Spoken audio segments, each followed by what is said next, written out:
Tinutlugikan sa Ebanghelyo sumala ni San Juan.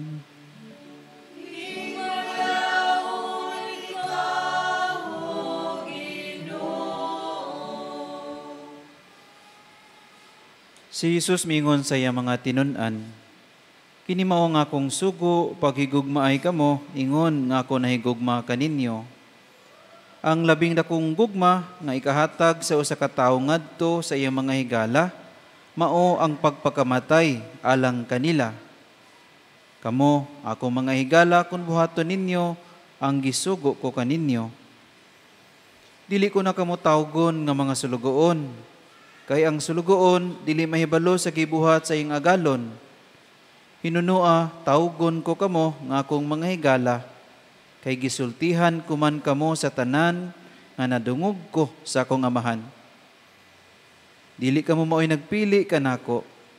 Ako ang nagpili kaninyo o gipili ko kamo aron manlakaw og mamungag daghan, mga bunga nga mulungtad. Busa ihatag kaninyo sa amahan, bisag unsay inyong pangayoon kaniya sa akong ngalan. Ang Ebanghelyo sa Ginoo.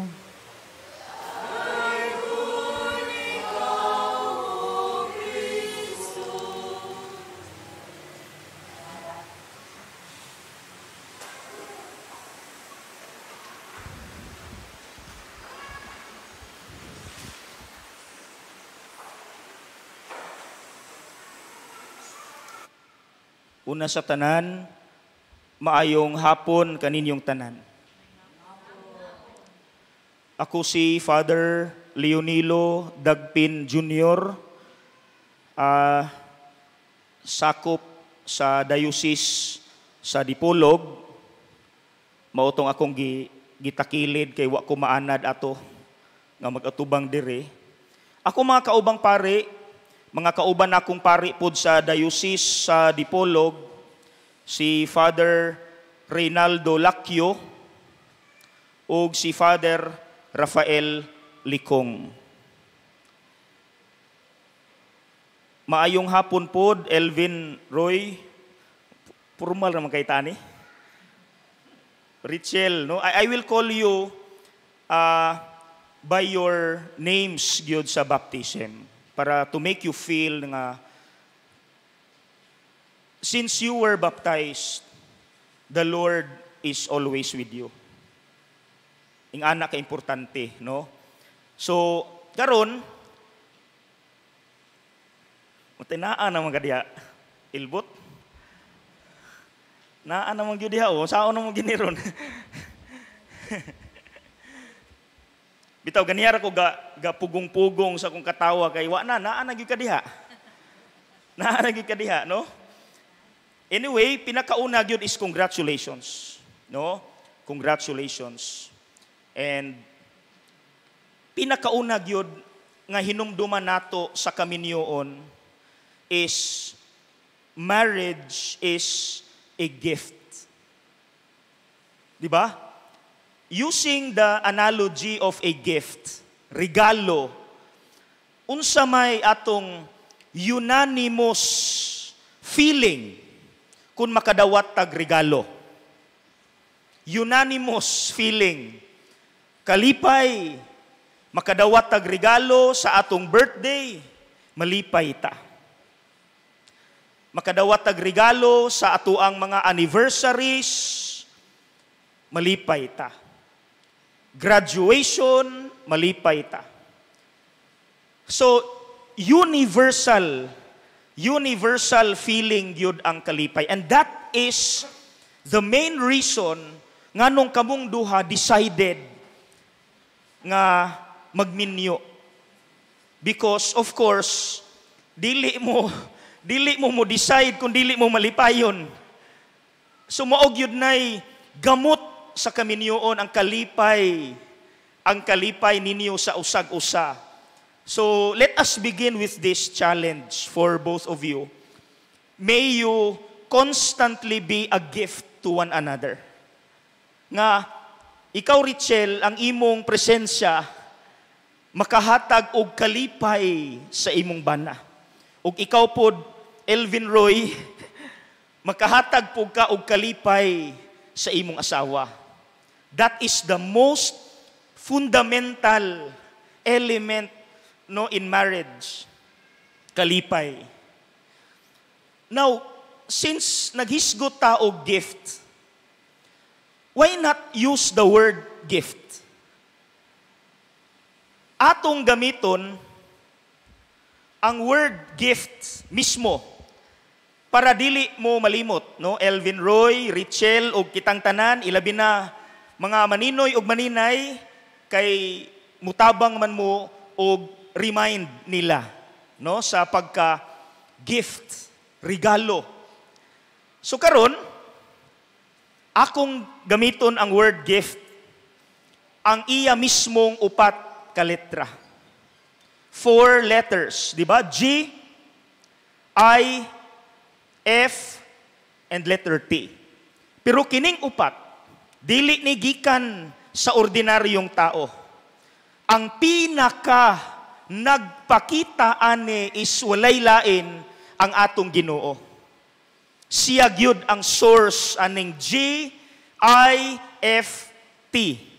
Mauna ang mga igsuon, bag-o lang tang nag-celebrate sa Easter just last Sunday to remind us nga ang regalo, Jesus, is a gift to all of us.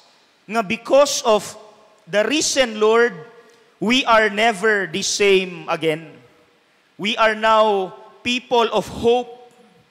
Nga panahon sa problema, igo rang muhilak pero dili mo surrender. That is the gift of Easter. Kanang mulaom ko nga by and by the sun will shine again.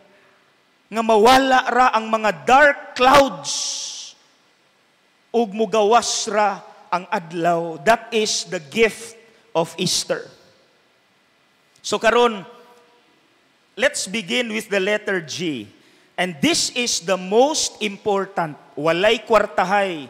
Bisan pag dili ka abogado, dili ka nurse. This is the most basic. Nga ayaw gyud ninyo walaa. Ug magsugod na din kog hilak. I am now emotional because this is the most basic. G stands for godly. Godly. What is godly? Unsa man ang godly sa Binisaya? Dios nun. Elvin Roy, Richel, kamong duha, pagpaka-Dios nun mo. Forget about your professions. Dili na katabang when problems come. Your faith, maunay mabilin. When everyone else and everything else ang mawala. Faith. And how do you acquire that faith? Pinaagi sa inyong kanunay nga connection ni Lord. Elvin Roy, Richel, ilabi na Elvin, ayaw kalimti imong mami, gisulti niya about your faith. Faith. Stick to your faith. Stick to your faith. Ana siya. Di ba? To your Catholic faith. Diha taniligon, no? Diha tanakusgan. Abi ninyo, kamo makasulti mangyud mo. Kanang kwarta, it cannot help. Makapalit ra nagtambal. But it cannot give you the peace nga imong gikinahanglan. Do you agree with me? Di ba? Kisa may mga professionals dire. Ing nakog bakakon. If your riches, if your wealth, makahatag nimo og peace nga inyong gipangita. Especially when problems come, dili na. Igo ranang makabayad sa hospital bill, but it cannot give you the peace nga inyong gikinahanglan. Ug kabalo na mong duha sa akong experience sa pagdisgrasya. People in Dipolog and Dapitan nag-donate ni abot og 500,000. Nakabayad mi sa Chongwa 500,000 pero wala nakakuha sa depression in my heart. it was my faith that was left ang nakawala sa ako ang depression. And I know this is just the beginning. Sultian ta mo, Elvin Roy and Richel, ang yawa nag-double time karon nga nagpaduol na mos Ginoo, nga nagpakasal na mo. I tell you, frankly, ang yawa nag-double time na nga bulagon mo. Starting today. So you need that faith to sustain your marriage. Munang simba mo. Simba gyud mo, di gyud mo mangitag rason. Make it your priority nga makasimba gyud regularly. Kay diha mo mulig-on sa inyong pagtuo. Diha mo igo na lang muhilak, but you will remain together forever. Bisan pag-unsa inyong problems in your married life or family life, you will remain together if you have that strongest faith in you. Kay kanunay mong nagpaduol sa Ginoo. But I believe inyo nang mahimo. So actually, pasar na mo sa letter G. Dili na ko mo expound pa ana, Elvin Roy and Richel. Because I believe, si Richel, taga Plaridel, ang Plaridel is very known as very religious and very pious town. Mga relihiyoso ang mga tao dire. Ug si Elvin Roy nagdako sa usa ka religious maayo nga upbringing diha sa relihiyon. So I trust in you anang godly. Okay ra? I believe in that. Okay? So godly, that's the most basic, pinakagamot na sa kaminyoon. Okay? Now, secondly, letter I, nagkalalom na ta. I. What does I, the letter I stand for? Inclusive. Inclusive. Unsa man ang inclusive? The root word is include. In other words, when you love, you include everything about your husband and wife. Do not choose what to love. Nga ang imo lang kabuutan ang akong gihigugma. Magbulag ta kay bati na kagbatasan. Ang imo lang kagwapo ang akong gihigugma. Magbulag na ta kay bati na kay kagnawong. Wa na kay ligo, lusyang na. Do not choose when you love. You must include everything. In and out. Because, karon you are still young, no? Pagkahamis sa inyong mga aping. Pagkabata kain ninyo. But, tanawa lang inyong mga maninoy-maninay. 10 years from now, 15 years from now, tanawa inyong mga maninoy-maninay. Make up nalay gadala. Pamada nalay gadala. Mausab gyud mo. I mean, yes, physically, mausab gyud mo. And I tell you, daghan ang nagbulag sa cheap reason sa physical anyo lang. Sultian ta mo, dili ni joke ha. Naay daghan nagbulag nga akong nailhan nga nagbulag kay bati nagnawong. Why? Ingana lang kasayon. Ayaw pamili. What is the synonym of inclusive love? Unconditional love. Nga when you love, no matter what will happen to your spouse, to your husband, your love will remain 100%. No matter what will happen, in and out, mausab ang batasan 5 years from now, 10 years from now, you will remain in love 100%. Together forever. So your love must be inclusive. Now, nganong niingon kog inclusive, asa man ang makita sa gibuhat ni Lord? Ni anhi ang Ginoo. He loved everyone. When the Jews, ang iyang tribe, di ba? Ang iyang Hudiyo man siya, di ba? Ang iyang tribe, for your information, only loved kapwa Jews. Kung dili ka Hudiyo sa una, maimpyerno ka.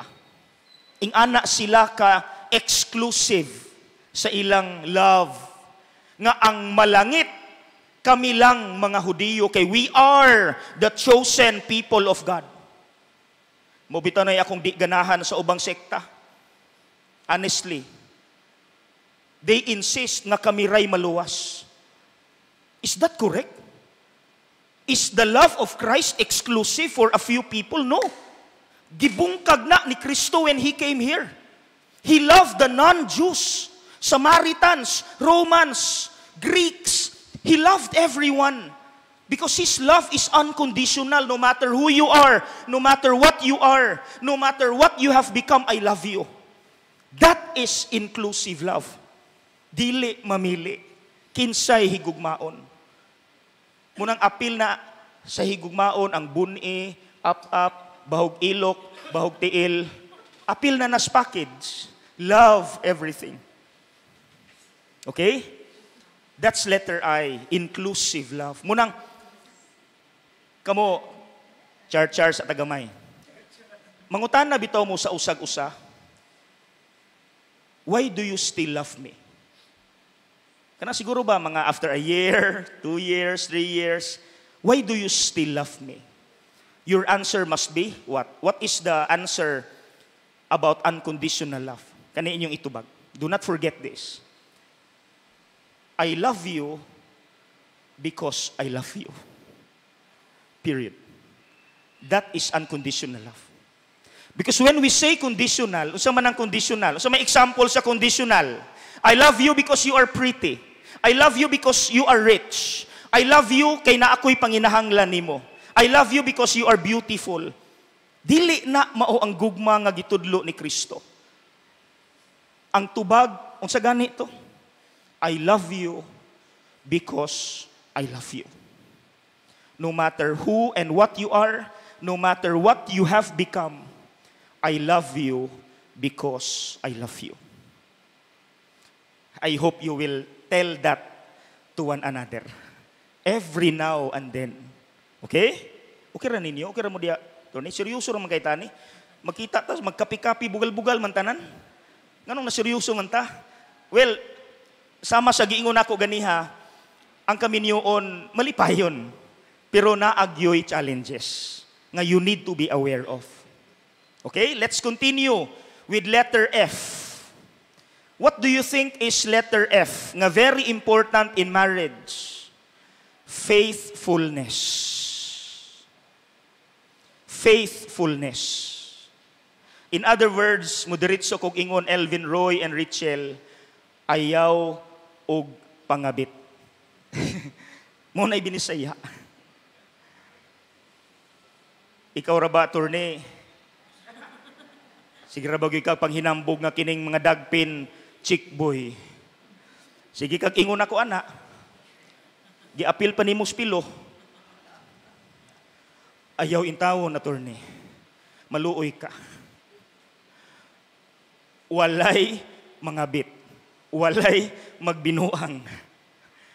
Joke ra to nato, dili to tinudon. Okay? Oy, by the way ha, bisag kinsa baya ang mahunghungan sa yawa, madala biya gyud. Naay gikasal last year sa cathedral sa Dipolog. January, di ko kalimot. Kay ako untay mo kasal. Pero na ako'y schedule. Lahi ngang nikasal. Kabalo mo, gibalitaan ko, kay niduol siya nako, ug nagpaila nga, Padre, ako unta tong imong kaslon atong January last year sa katedral sa Dipolog. Sultian ka nako, Father. 3 months rami, March rami taman, kay nangabit akong bana. Ha? Gikasal silag January, nagbulag silag March. 3 months ra sila, kay nangabit ang lalaki. Kini akong gikasal 2015 sa katedral gihapon sa Dipolog. Kuya doon yung katedral, no? Munang Santa Filomena gyud magpakasal. Commercial advertisement. Nagkasal ko sa katedral sa Dipolog. 2015. 7 years ang milabay.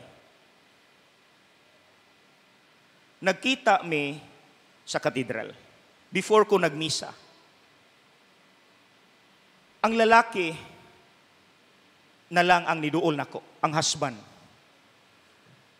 Before nagsugod ang misa, niduol sa nako, Father, kaila pa ka nako. Uy, hala, kumusta? Kaila ko, kay ako'y kakasal nila. 2015. Kumusta? Inusinti kay ko. Kumusta man? Karon patagakita after 7 years. By the way, asay mong asawa? Di ba namoy anak? Babae? And he started to cry. Nihilak in taon. Dagan kayong tao. Wa sa naulaw. Kabulo mo unsay iyang tubag. Naghilak siya, Father. 3 years lang may, Father. Kay nangabit akong asawa. Babae ang nagbinuang. Ayaw gyud mog ingon nga lalaki ray kusog mangabit. Kay tanan nga mahunghungan sa yawa, mababayg malalaki, kun magpadala, magbinuang yun. Why pili na? So Elvin Roy and Richel, pag-amping yun mo. Because sugod karon, I tell you honestly and frankly, ang yawa will offer you mga makatintal ninyo. Ayaw gyud mo kawala sa inyong marriage vows. You always focus. Munang unya, you will wear your rings. The rings will remind you of your bond. Nga naa kay asawa, naa kay bana. Dili nga, attorney, inigabot nimo sa Manila, pag-abot sa bar, ako si attorney. Wala na sing-sing. Delikado kay na attorney. Gihubo na kay nagpaila-ila. Unsa naman eh? Murang tag nangapian eh, no? Bitaw, anything can happen. Basta di mo mag-amping sa inyong married life. Anything can happen. So please, pag-amping yun mo. Kung pwede palang muluhod ko sa inyong atubangan, kanaag yung pagpangabit, ayaw yun na ninyo buhata, please. Sus, Ginoo ning media. Kabantay mo TV karon. Unsa may tema karon sa mga teleserye? Kisa hilig teleserye dire. Unsa tema ron? Kabit. Kabantay mo ana? Ako ha.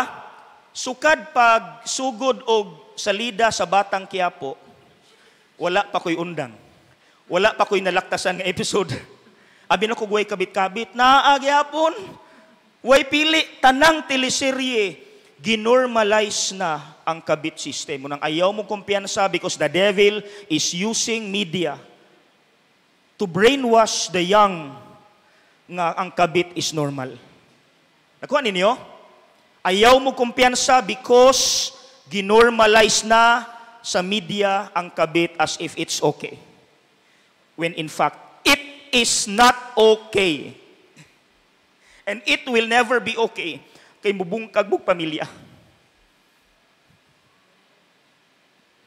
Pamilya inyong gibungkag. Munang stop being selfish. Padalas inyong gibati. Stop! Always think of the other.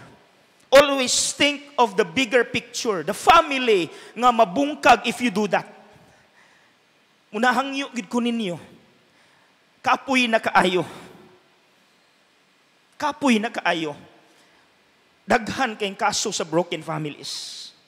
All because of the selfishness of the husband, of the selfishness of the wife. Nga wala gahuna-huna ang kaulag ray gisiguro. Kaulag ra. Wala gahuna-huna sa bigger picture nga daghan ang madaot if buhaton ng kaulag nga magpadala. Okay ra ninyo? Unsa naman eh? Sige. Klaro na to ha. Let's proceed to the last. The letter T stands for togetherness.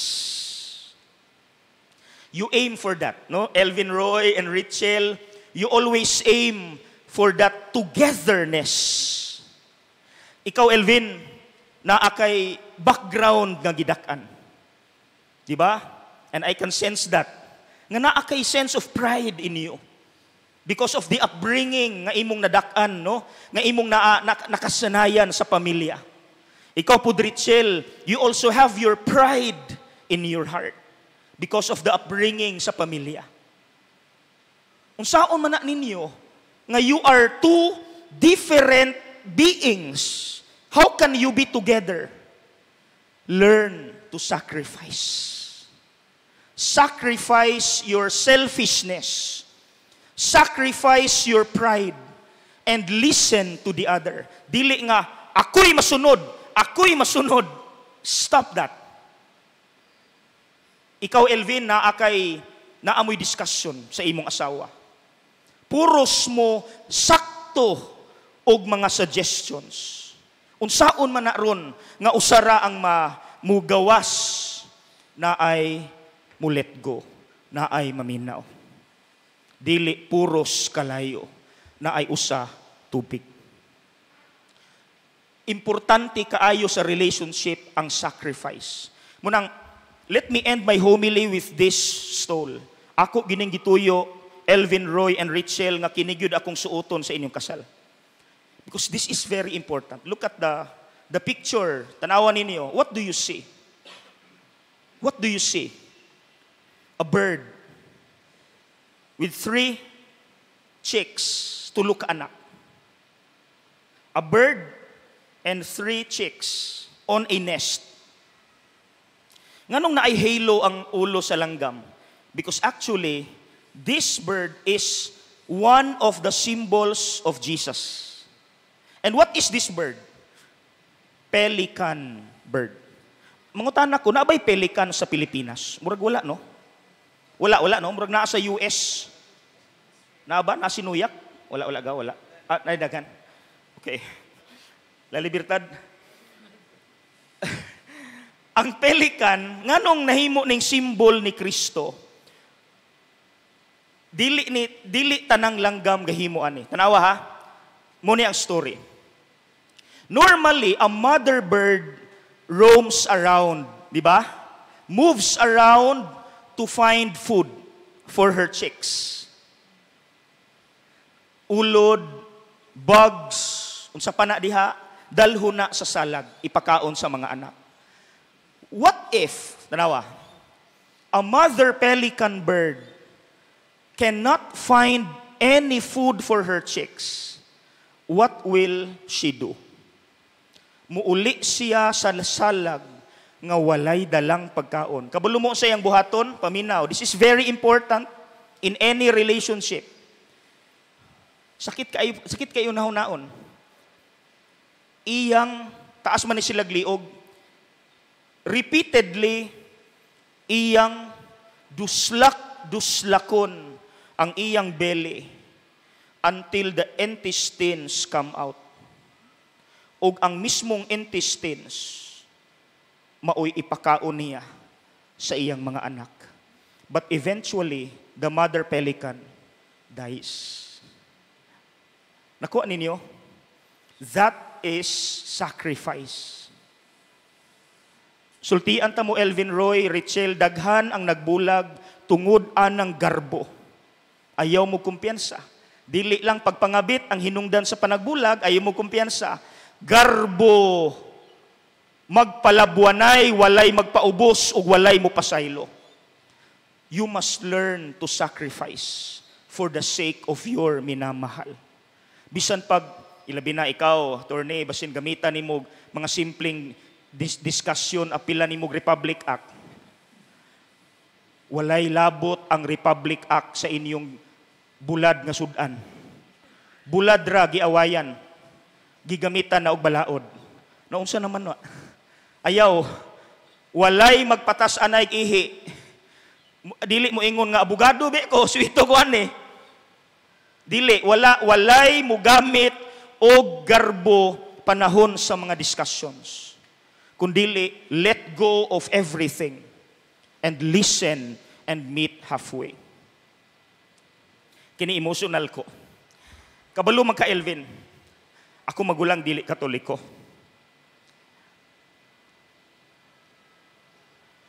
Sakit. 22 years ago, I think, naman silang mamag si Papa dire. For 22 years, wala misukad magdebate sa among differences. Wala misukad mag-away. Kay lahi siyang tinuhuan, lahi kog tinuhuan. Muuli kog dapitan, mag-istorya mi, we talk as brothers. We talk about love. We talk about what is common. We meet halfway. Wala misukad nagdebate, nag-away, kay lahi mig tinuhuan. All because manoy sacrifices ug ang iyang manghod ni sakripisyo.